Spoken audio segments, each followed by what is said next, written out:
Welcome back, everybody, to the Howling Podcast, episode 4. My name is Jordan Decker. You can catch me on X, Twitter, at JD605.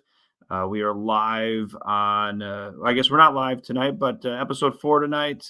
Full disclosure, Chad, Mark, and myself, the opinions we express on this podcast have nothing to do with the University of South Dakota or the University of South Dakota Athletic Department.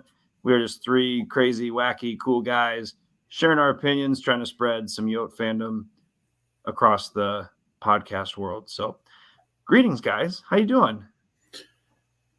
Doing well. Good to be here. What an interesting week in USD athletics, wasn't it? Nothing we have happened. A lot to talk about tonight. Yeah. So as Jordan mentioned, you can follow us on Twitter with the @HowlWithUs3 handle. And then you can follow myself, Chad Berger, @ChadBerger, BIRGER. Mark, what's your Twitter handle? @WDiamond605. All right. And Jordan, do you want to read yours off in case anyone wants to give you some love? Yeah, I mean, the less bots, the better. More actual people. So it's @JD6OP5. JD60PE5. All right. Little Midwest humor in the Twitter handle. And I'm about 30-some Twitter followers away from 3,000 followers. So that's going to be a big milestone for me. It took me forever to get to 1,000. And then I feel like after that, things have kind of grown pretty quickly. But give me a follow if you're out there @Chad Berger. You'll hear about all things Taco Tuesday, Atomic Wings, USF football, USD sports. I'll try to tweet about everything. Mark, I do weather reports. Anything else? Weather reports. Yeah. When basketball season rolls around, I'll let you know where the college basketball officials are at. All kinds of good stuff. So, yeah, give me a follow so that we can keep you updated with everything that's happening. All righty. Well, the big news, Jordan, you want to kind of take us into this story this week was the football game that did not happen. Yeah, so if you haven't heard and you're a USD fan listening to this, you may have been living under a rock. No offense. But long story short, the football team had a non-con game against a Big Sky opponent, Portland State. It's supposed to be Saturday at 3 o'clock. And correct me if I'm wrong on the timing, guys, because I was fortunate enough to have the time to take a nap while we were moving or unpacking, I should say, on Saturday. So I woke up right around 2:50, getting ready to watch the Yotes, and I had seen that it was a couple hours before then. So about 1 o'clock, 1 o'clock Central, the game had been canceled by Portland State. So this is in regards to the team having a spread of whooping cough, which I thought was quite interesting considering the year is 2024. But I would like to start the podcast out by reading a tweet by our AD, John Schemmel, that just occurred about an hour and a half ago. So if you haven't seen it, you feel free to look him up. It's @Schemmel John. Yes, Chad. Oh, you're on mute. Thanks. It's my first ever time recording. Thanks. Shout out to John. Happy anniversary, John Schemmel, and your wife. Yes, absolutely. First and foremost, happy anniversary, and appreciate all you guys do for USD and USD athletics. So here is AD John Schemmel's tweet. Facts, all caps, facts. Number 1, respect PSU's decision, but it was theirs and theirs alone, not mutual. We, USD, clearly stated, quote, we are playing, unquote, to PSU, the Missouri Valley, and Big Sky. Only after that statement was made did PSU inform us they were not playing. 3, we were not made aware of the situation at PSU until after we landed in Portland Friday afternoon. PSU knew Thursday evening night. I'm going to keep going, but that one really sticks out to me. Like, I know we'll get into a little bit of like, should this be a forfeit or not? But that one, that number 3 screams like this needs to be a forfeit if PSU knew and the communication wasn't there. But I know we'll talk about it after this. Number 4, PSU repeatedly said they were intending to play. 5, at no point did we, USD, indicate we were not playing. 6, we had approval from USD leadership and that of BOR to play, Board of Regents. 7, our medical partnership with at Sanford Health is amazing. We were in a room together for hours Friday night and Saturday morning. We had medically sound protocols to ensure the safety of our players and campus community. Very grateful to our team docs and all of Sanford Health. 8, our university leaders were all involved and supportive of our plan to play. Very grateful for them. 9, we planned to communicate everything to players before we left the hotel for the game. And 10, there are several unresolved issues pertaining to this game. So, guys, I'll open it up to you, but the first 2 thoughts for me were number 3, like, this isn't COVID. Like, if they knew, and USD spent I had seen on the Twitter sphere that it was about $150K for them to travel out there.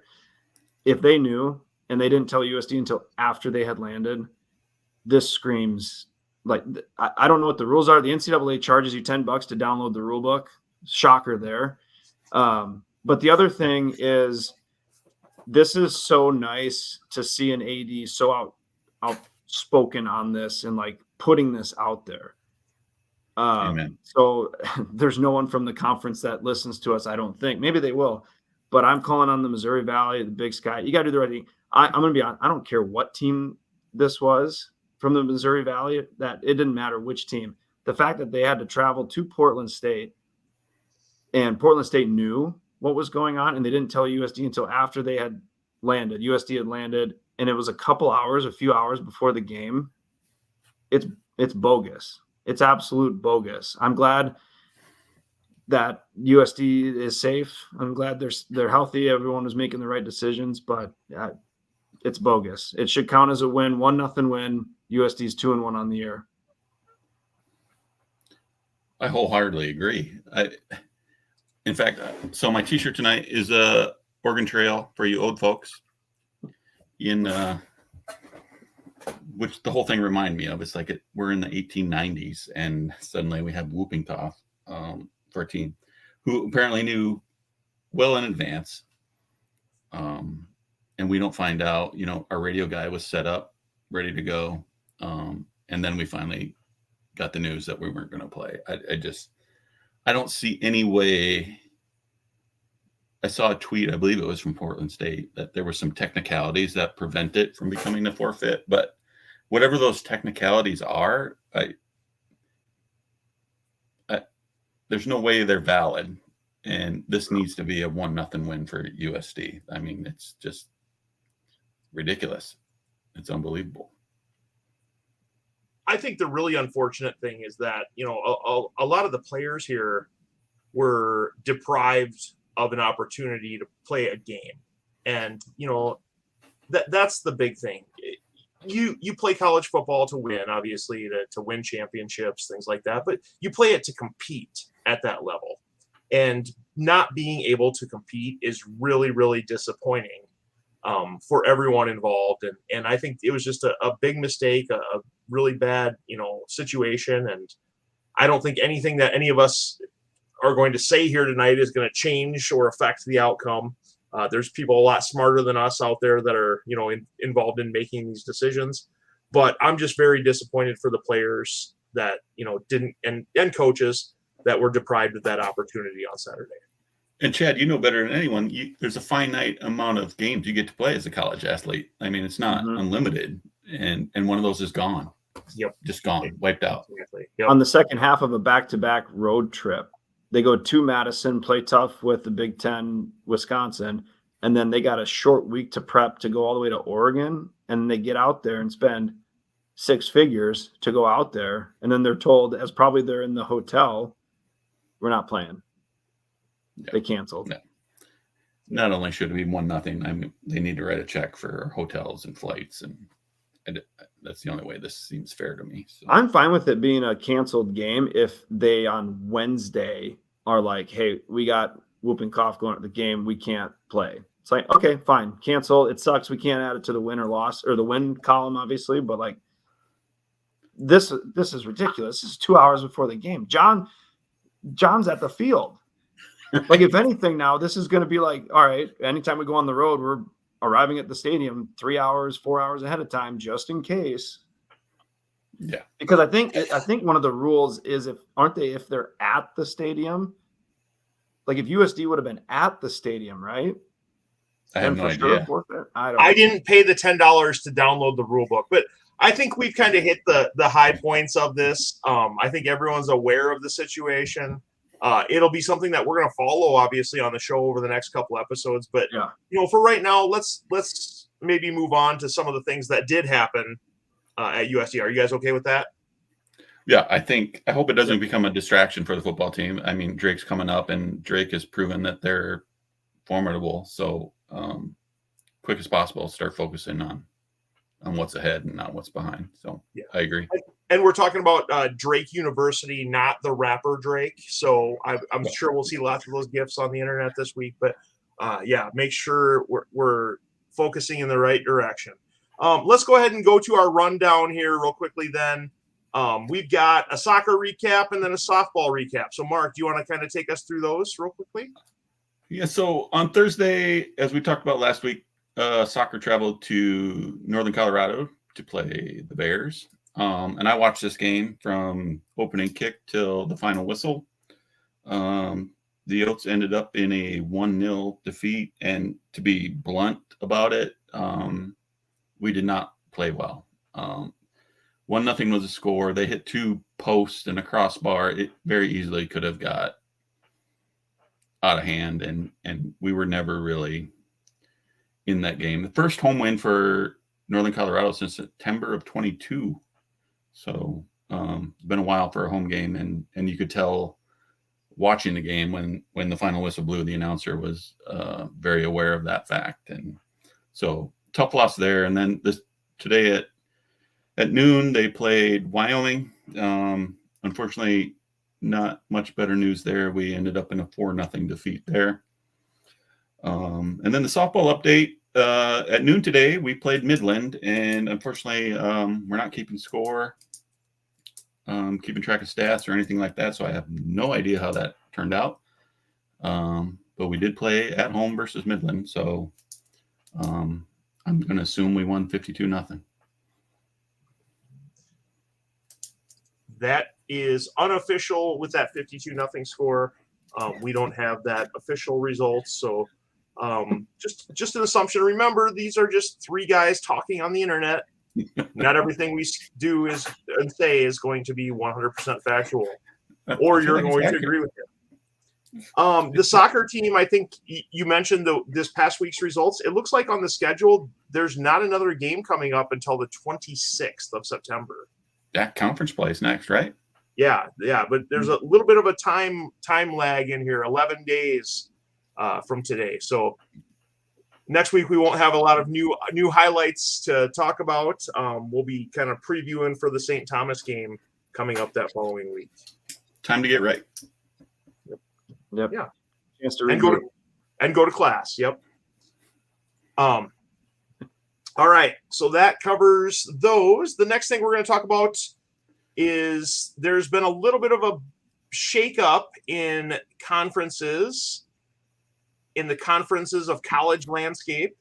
The Pac-12 has added 4 new members. So last spring, the Pac-12 had a bunch of defectors. It kind of started with USC, UCLA leaving, and then the dominoes fell from there. Currently, there are only 2 schools that are members of the Pac-12. Those schools are Washington State and Oregon State. And so the Pac-12 made some news this week in that they kind of raided the Mountain West a little bit and picked up 4 schools from there. Those 4 schools are Boise State, Colorado State, Fresno State, and San Diego State, I believe. So those are the 4 schools that they will add. This may lead to a little bit of a shuffling with the Mountain West Conference. Are they going to backfill those positions? What's going to happen there? I don't know. We've seen all kinds of speculation all over the internet over the past few days. Mark, do you have any ideas for us? Well, I know you don't want to speculate very much, but I mean, obviously, number one, the Pac-12 is at 6. They need to get to 8 to be eligible for whatever they need to be eligible for, and I can't imagine they want to be at the bare minimum. You got, And don't they need to be at 12 to be the Pac-12? Sorry, just throwing that out there. That doesn't hurt the Big 12 or the Big 10, so okay, that's probably not as important. All right. But all right, and I saw on the Twitterverse that the Pac-12 wasn't done potentially sniffing out Mountain West schools. So, I mean, obviously the dominoes are going to start to fall. The Mountain West is going to be looking for teams. And I know there's been a lot of talk in the past about Missouri Valley schools. And I'll just say, like, this feels different to me. And if I had $5 extra, I would put it on the XDSUs. I don't know if it'll be the Mountain West, but when the dominoes are done falling, I think they find an SBS home. That's just my guess. That's just my gut feeling. I have no inside information on that, but that's just my gut feeling. And I think what folks need to realize too is that we get so caught up in the football aspect of things that we forget this is an institutional move from a university. These decisions are not made by athletic directors, obviously not coaches. It's university presidents that make this up. There's a lot that goes into these beyond athletics. There's a lot of money. As you recall last year, or it was last year or 2 years ago, that the fee to move up to FBS went from $500,000 to $5 million. Now, I think some of that can be made up with TV revenue. And the way that the Missouri Valley has gone with TV revenue, Mark, I kind of agree with. I think, if the XDSUs are looking, it might be worth exploring within the next, like, what do those future TV deals look like for the Mountain West?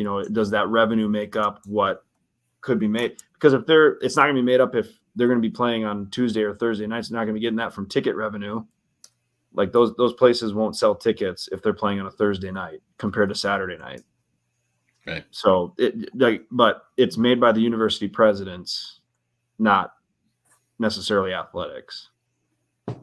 All right. I will say, Mark, if you had an extra $8, we would be live right now. But that was my fault that we're recording tonight rather than going live. I apologize. I thought I had everything set up, and then YouTube gave me a "you can't do this for 24 hours," and Twitter gave me a "you have to pay for this" type of thing. So that's why we're doing hopefully our last recorded episode. After this, hopefully we can go live. I'll let the executives at Wakanda Peach Company know that we need $8 a month extra and what they're already chipping in. Well, and since you bring up Wakanda Peach Company, Jordan, go ahead and read about our sponsor here. Episode 4 of the Howling podcast is sponsored by the Wakanda Peach Company out of Wakanda, South Dakota, where all your peach dreams come true. Yes. And you can see on the screen there, I'm repping the Wakanda Peach Company hat in the SCSC with Mark looking on sternly behind me to make sure that I meet all my contractual obligations while wearing that said hat. It's a great picture. I'm glad you took it. Yes. And posted it on the internet now. Yeah. Yes. All right. Well, so over the weekend, Friday night, I had a little bit of extra time, and so I decided to go to check out the Dakotathon Carnival. It was on the old ice rink there on campus, just east of Patterson Hall. And some of my students were grilling burgers out there, raising money for a good cause. So that was pretty fun. And then took my wife on a nice date to the SCSC where we caught a volleyball match. And so you can see my wife and I enjoying our date with someone photobombing us there in the background. Did you have a dome dog at least? Well, we ate at the carnival beforehand, so yeah. Carnival had food. Awesome. The carnival had food. Yep. $5 couldn't beat it. Yeah. So we were at the game. All three of us were at the game, as you can see in the picture on the right. The court looked spectacular. If you're just listening only, you're missing out on a great. Our graphics department spent hours this afternoon coming up with some of these photos that we have, but you can see that we have the bearded wonder Chad Berger on here. We got Mark Wendt and then Jordan sitting in kind of a weird diagonal row after row after row position here. But enjoyed watching the ladies play some volleyball, and the results were pretty outstanding. So should we talk about those for a little bit, guys? Well, first of all, I say haters are going to say that picture was Photoshopped, but full disclosure, I was not at the volleyball games this weekend because I was moving houses. I wish I could have been there. I told the guys before, and I was like, I was sweating through 3 shirts while all of this volleyball was going on. So you're going to have to catch me up. So the photoshopping was great, though. I'm glad our money from the Wakanda Peach Company is going into good use. Yes.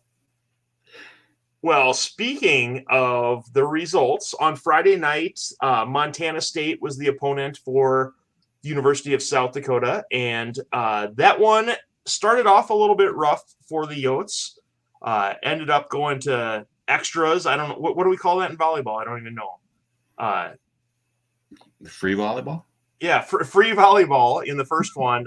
But unfortunately, Montana State came out on top of that first one. But then the Yotes really came out in sets 2 and 3 and kind of showed a little bit of dominance. Set 4, it was a close one back and forth and just couldn't quite pull it off at the end. But then in set 5, I don't think there was a question in set 5 about how that one was going to turn out. That was Yotes all the way. The score, I thought 15-10. It wasn't even that close from being at the game. Yeah, it was pretty much a whooping over there. So let's talk a little bit about that one, Mark. Yeah, you were there, and the person that stuck out to me the most was the freshman Lauren Medic. Like, she just jumps off. Like, you can't help but notice her. She was incredible. And the other thing I would point out, like, there was, I believe it was in set 2 or 3, Katie Clancy, Cameron Ferris, and Avery Van Hook was back there at one point. Like, there were some rallies there where they absolutely refused to let the ball hit the ground. And it was back and forth, and they were making incredible digs. It was super fun to watch. And, you know, obviously it went 5 sets, so we were all chewing our fingernails and sweating bullets. But what a fun team to watch overall. Absolutely. I was very impressed. I think there was one play. I don't know if you guys have seen the Scott Sterling volleyball video, but I felt like Katie Clancy was just sticking an arm out here and whatever, and it was just, she was digging everything on that one play. I think she had 3 or 4 digs on one play. Phenomenal. Right. And then same thing. Cameron Ferris did a great job too back there. Avery Van Hook, she really stepped up. I mean, from last weekend to this weekend, night and day difference. I felt like she brought her A game in that one. And then, number 4, as you mentioned, Lauren Medic. Wow, she's a superstar. So she and we kind of noticed, the girl, the young ladies who play all the way around in the rotation. Lauren actually did play all the way around in the rotation, meaning she played front row, back row, served, did everything. And she was really solid all the way around. She had quite a few digs in the back row, played really solid, was hitting it, sounded like it was shot out of a cannon when she would swing on some of those, and just did a great job. Doesn't play like a freshman at all. At all. Nope, not at all. Yep. And then one of the other things, I'll see if I can pull up some of the individual statistics here. I don't know if you guys want to go through this or not, but I really enjoy doing this, so we're gonna do it because I'm doing it. Elena Wolf came in and did a lot of serving, played a little bit back row. She ended up with 16 digs on Friday night. Cheyenne Lady had 13 kills on the evening. Didn't play a lot of back row, so doesn't have a lot of those other dig numbers that we see. Kylan Seelock actually, I don't think she served in that one. I think Elena Wolf served in her position every time, but ended up with 15 kills on the evening. And then, as we mentioned, Lauren Medic had 20 kills. Just a great night. A lot of swings there, 57 attempts on that one. So lots of swings, but also ended up with 18 digs in the match. And then, one of the things that I look for is the service errors. And I think I've brought this up before, but the Coyotes finished the night with 11 service errors, and the opponent from Montana State had 13. So we didn't hit it in the net as many times as they did on those serves. One of those things where that's a big thing. Can't give points away, especially in those close sets that we see. And the Coyotes did a better job of kind of making sure that the other team earns it a little bit. The other thing that sticks out there in those stats is Avery Van Hook and Medic both hitting above 400, I believe, if I saw that correctly. That's a big number. Yeah, Medic was at 228 on Friday night, but yeah, Avery Van Hook was 462. I think I've mentioned this previously, but she's a lefty, right? And so from her setting position, sometimes if someone gives her a high pass, she goes up like she's going to set it, and then just takes her left hand and smashes the ball over the net. Yes. Yeah. And the other team isn't waiting for it. And it's not like a tip either. It's right. coming hard. Right. And she's getting really good at that move right there. So, yeah. All right. So then after the big 3-2 win over – I was going to mention Montana State's coach had a tremendous beard as well. Right. Very on brand for the state of Montana. Some USD ties there, I believe. I believe he was – someone mentioned it before. Like, I believe he got Leanne as her start in coaching. So, shout out to the great bearded one in Montana State. Yeah, that's great. I'd see if I could pull up his name, but I don't have it right in front of me. That was bad show prep on my part. I apologize. Yeah. If you picture a guy from Montana, that's exactly what he looks like. What was that, Jordan? That's it. Well, you're fired. Yeah. Just kidding. We could not do this without you. Yes. Sorry, Mom, if I let you down. And whoever, Mark's mom and whoever else is watching out there. We do appreciate all of our loyal fans. We'd like to see a little bit more interaction. That's why we were hoping to go live tonight.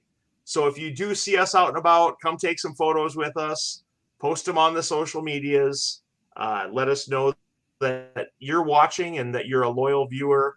And we do still have a couple Pound of Peach Company shirts, I think. Mark was going to bring them on Friday night, and they're still sitting in a box in his living room, I think. So exactly, right by the door, so I don't forget them. And shout out Melissa, fellow Wakandanite, who's tuning in. So good. Play your cards right. You could be a first guest on the show. All righty. I don't know how we're gonna. Yeah, let's move on to Saturday. So on Saturday night, the Yotes hosted Iowa State and came away with a 3-1 win. In this one, the Yotes won the first two, 25-23, 25-22. Dropped the third set, 25-19, but then came back and won the fourth, 25-20. Mark, you were at this one, I believe. Any changes that happened here between Friday and Saturday? What kind of happened here? Yeah, we talked about it at the Missouri State game, going 5 sets and fatigue and that kind of thing. We're playing 3 games in 3 days. At a very crucial point, Amanda Lotion checked into the game, and I don't know what her final stats were, but she made 2 or 3 plays in a row that were just crucial and big time, and she came in the clutch. Also, Barrett Power came in. She's been used primarily as kind of a serve specialist, but she saw some time, and also played really well in that role. That's the thing that sticks out to me to that game. Like the bench players who up to this point haven't seen a lot of time stepped in and played really, really well and got us over the hump there to beat Iowa State. That's what sticks out to me. Yeah, it's just really interesting when you look at these statistics, and obviously Lauren Medic had another great night, 16 kills. 6 digs, lots of good stuff from her. Avery Van Hook obviously led the team in assists for the evening with 41. Cameron Ferris had 12 digs, Elena Wolf 10. So, everyone was kind of getting involved, and overall a good team effort from the Yotes. Absolutely. Bigger crowd on Saturday night. The official attendance, I believe, was 21. See if I can pull up the box score here. 2130. But, so I think it was just over 1,500 on Friday night, a little over 2,100 on Saturday night. But both of those crowds were really loud and really into the game. And so that's always good to see and hear when you're at a game. Right, Mark? Yeah. The 2130 number, I was really surprised by. I thought it was going to be over 3,000. Like, it was, the sides of the court were pretty full. And there was people scattered in the end zones there, and it was loud. And I always love a crowd that is into it. Like, they feel like they affect the game. So if we need a point, they get up and get loud, and that's just really fun to be a That part arena of. is phenomenal. Oh, yes. Yes. We've talked about it before, and basketball, volleyball, like that place is a third of the way full. It's so loud when you have a crowd that's into the game, into the match. Like, I just can't imagine. Well, I have, because we've been there for a few games during the Mooney years, but like when it's full and how loud it is. But even, like I said, even a third of even 2,000, 2,500 people, it's very loud in there. Yeah, no, great home. And they're getting 2,000 people to a volleyball match on a Friday, or excuse me, on a Saturday, and that's more than a lot of Summit League teams get in a whole season. Yeah, true. That's true. No, it's a great home field or home court. And Jordan, great job with your hands there. I'm sure that will be our cover photo on YouTube this week. So thank you for doing that. Yeah. Yes, excellent. There it is. So for those of you that follow us on YouTube, yeah, YouTube, you have the option on there to either upload a cover photo for the episode, or it will just randomly pick one. And the last 2 weeks, it has picked photos of Jordan doing derpy ass screenshots of my face. I'm just gonna keep my hands in my pockets and just stare at the screen. I don't know what to do. I don't know what to do with my hands. Just keep being you, Jordan. We love it. Exactly. We love it. Exactly. I'm gonna shut the screen off while I take a sip, so that doesn't happen again. Well, let's go ahead and talk about the third game of the weekend, the third match of the weekend. The University of Texas El Paso, UTEP, played the Yotes on Sunday at 12:30. A little bit lighter attendance, everyone. It's a little bit earlier in the day. There's stuff going on Sunday morning, but you can see the Yotes actually came out ahead 3-1 in that one. UTEP won the first one 25-20. And then the Yotes were able to pull off the sets 2, 3, and 4, 25-23, 25-16, 25-17. And that third and fourth set, I mean, it was pretty dominant. I thought UTEP was a good team coming in. They're 7. You can see their record on the screen right now if you're watching, 7-2, and they had done really well so far in the classic, and the Yotes kind of took them to the woodshed a little bit today. Yeah, the thing that sticks out about UTEP is I looked at that. They lost their opening match of the season 3-0 to Utah, and since then have lost 2 sets. Since then, they've won 3-0 or 3-1 until they got to us and beat them, and we beat them 3-1. The other thing, like you mentioned, sets 3 and 4, I would recommend going back and watching that. That was. I'm not a volleyball aficionado, but that was really fun volleyball. It was a block party. We got a finger wave from Cheyenne, which I hope we can get a video of. And really, after she did the finger wave, the doors were closed. We were winning that match, and I had the girls with me, and we had a great time. Absolute blast. So I'd love to see the block number at the end of that match, because they all happened in set 3 and 4. It felt like 20. And if we actually look on here, you can see the blocks are in these columns over here. You can kind of see the Yotes had some good numbers for blocks. But, I think part of it, the thing that set this up, Mark, you and I on Friday night, anytime we got a big block, you and I in the front row there, we were kind of coming up and we were giving the other team the Matumbo finger wag. And so I think that spread to the squad and kind of flowed over into, some of the things on the court. It was a beautiful thing. Beautiful thing. Very beautiful. So you can see some of the statistics here. A lot of great hitting going on. Sealock was 391 in this game. Cheyenne Halady with just a fantastic 500 kill percentage. That's outstanding. Lauren Medic came up with 13 kills in this one and 10 digs. So she's doing it all the way around the court. Some of the other freshmen really stepped up big. I saw Audrey Nelson with a couple big blocks during the stream that I was watching. And she also had a few kills there as well. And then the other freshman is Morgan Bodie, and she ended up with 6 kills on the day and a couple blocks as well. So lots of good stuff happening there. Elena Wolf had 7 digs. I think I mentioned Lauren Medic had 10, but Cameron Ferris just so reliable in that libero position. She just moves around and anticipates where the other team is going to put those balls, and she always seems like she's in the right position to dig steady those as out. can be. Steady as can be. Yeah. The other interesting thing about the UTEP game, I don't know if you caught it on the stream, is it's the first team I've seen since the rule change, and I don't know how it affects strategy or whatever, but they did play with 2 liberos. So for whatever that's worth. Yeah. And we had a lot of trouble in the first couple sets with the sets where it never actually goes very high above the net. The quick set, I believe they call it.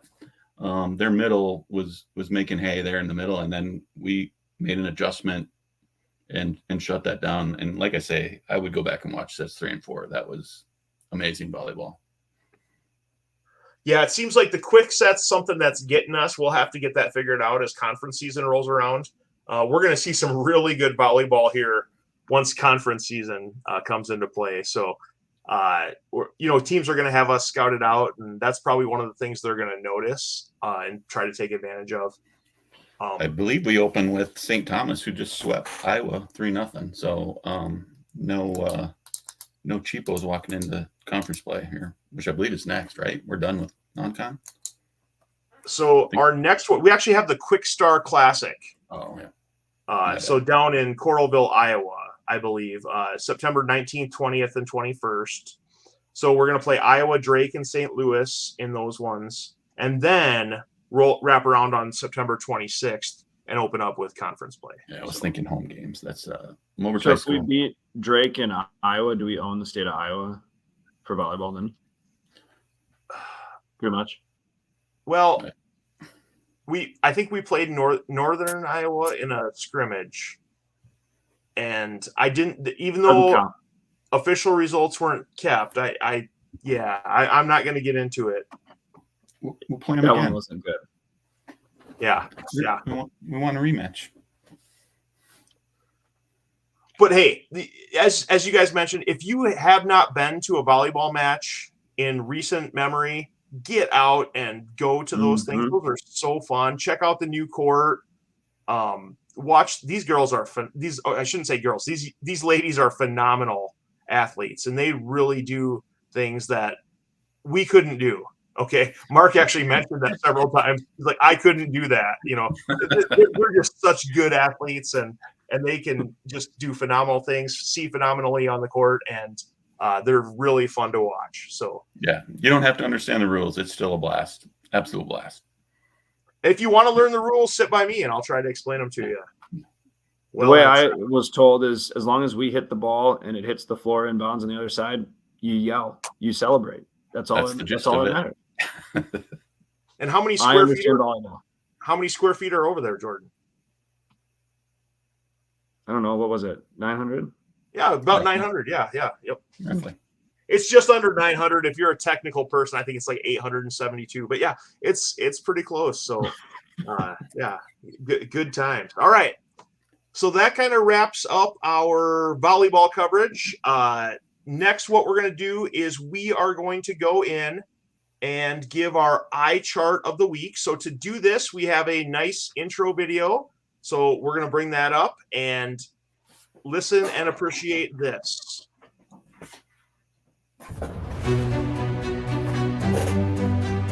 And that's just what they wanted to do there. And all things considered, again, as you see the eye chart cardboard cutout, how appropriate.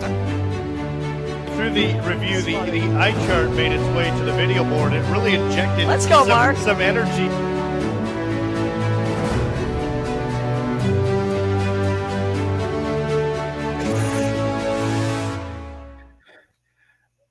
That is spectacular. Can you rewind that? Can you go to the first picture on that? Would that be too Absolutely. complicated? I want to point something out. I just think I can noticed. do that. All right, let's see how good I am technically here. So, the first picture, this one right here. Yes. So, I circled a girl on the left there. It just proves that you can't please everybody all the time. She's not impressed with my eye chart display there. And also, it looks like I'm picking my nose. So that's just two observations from the first picture in that little montage. So, for those of you that are unaware, Mark is famous or infamous, if you want to say it that way, for holding up the eye chart at pivotal moments where maybe the refs in the game made a questionable call, something that he doesn't necessarily agree with. And so we have decided to bring in our own eye chart moment of the week. For each of the three of us, will pick something that's maybe a questionable call, whether it was in a game, in life, or wherever. And so, Mark, go ahead and tell us your eye chart moment of the week. So I thought I had this picked out very early in the week. It involved a very aggressive mooner at a sporting event somewhere in the world. But my mind was changed today at the volleyball game, actually. So if you've ever been to a volleyball game, you know, regardless if we win or lose, the volleyball team high fives the front row around the entire building. And it's gotten to be a thing. The kids love it, obviously. And if you're in the front row, it's kind of cool to slap hands with the team as they go by, especially after a win. So today I was there with my girls, Naomi and Caitlin. And like I say, we were sitting in the end zones there. We were the only ones in that particular end zone. So as it got down to the wire, it became apparent that we were probably going to win the game. So I asked the girls if they wanted to go down and get a high five, and they both said they would love to. So we went down and we were sitting in the front row there as the last few points rattled off. And then it got to be 24 to whatever they had. And then obviously the last point comes, and then there's this rush of kids and adults that want to get in the front row so they can get a high five from the team. I was just trying to, I didn't need a high five from anybody. I was just trying to save some space for my kids. And I Googled butting in line. This is the best picture I could come up with. Not exactly how it happened, but we're standing there and person A comes down and literally runs into me. Like I had to take a half step back, and an adult, like not a kid, not 16, not 17, much older. But I'm not big on confrontation. I don't like it. So I was just going to let it go. But then person B comes by and, pulled a Chad Berger offensive lineman at USF and literally moves me out of the way. To the point where I had to say something. I was just like, you're an adult. It's just a high five. No one's going to remember that you got a high five from the team after this win. I'm trying to understand why I needed to be moved out of the way, A, and B, no apology. Like, just like that was their place. So my eye tracker of the week is to those people and people like that. Like, let's maintain some courtesy, and it's just a high five. It'd be great to get it, but if there's no need to shove people out of the way who are looking to get it. So they get my eye chart of the week. And Mark, you're a big guy too. You're what, 6'4", 6'5"? I mean, I'm not small. You're right. Yeah. You're a bigger guy, and for someone to just physically try to displace you, that's pretty bold. It was like I say, it erased my rather fun eye chart of the week that was going to be scheduled for today, but they moved in. Kudos to you for standing your ground and not flopping into the volleyball team, though. Making a big deal out of it. It could have been worse. Yes. And I will say, as someone who probably more regularly than Jordan attends volleyball matches, it's fun. That's only a shot. That's only a shot. A little bit, yeah.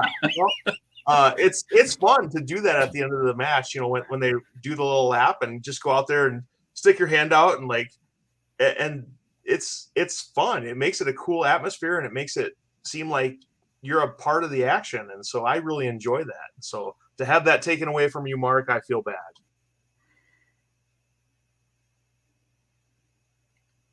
All right, Jordan, that's tough to follow.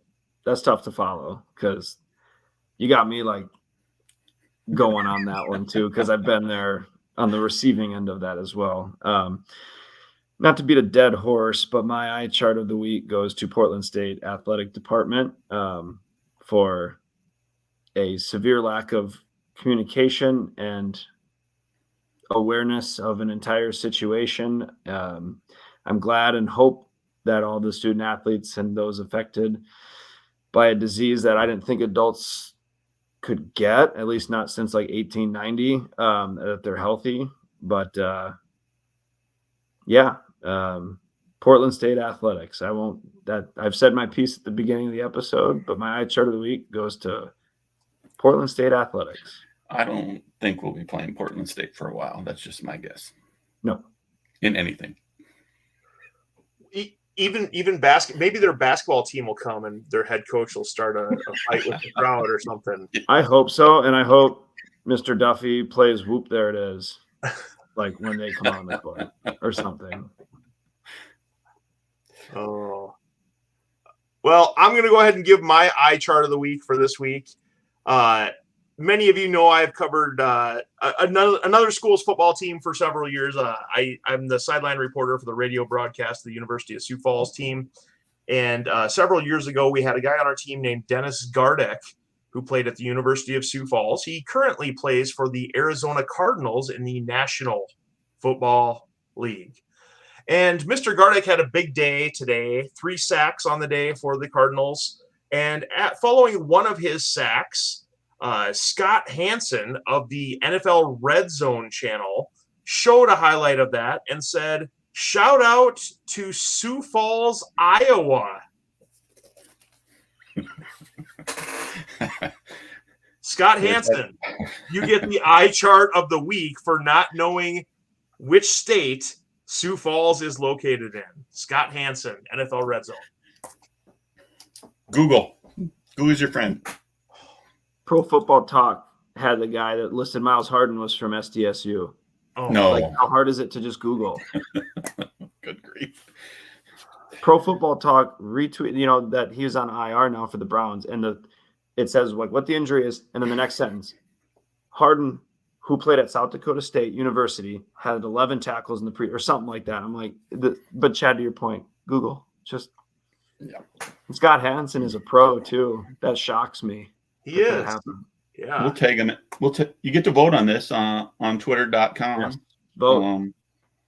And so we'll tag Mr. Hansen and see if we can reach him and get a correction. So but also vote for the butters in line, please.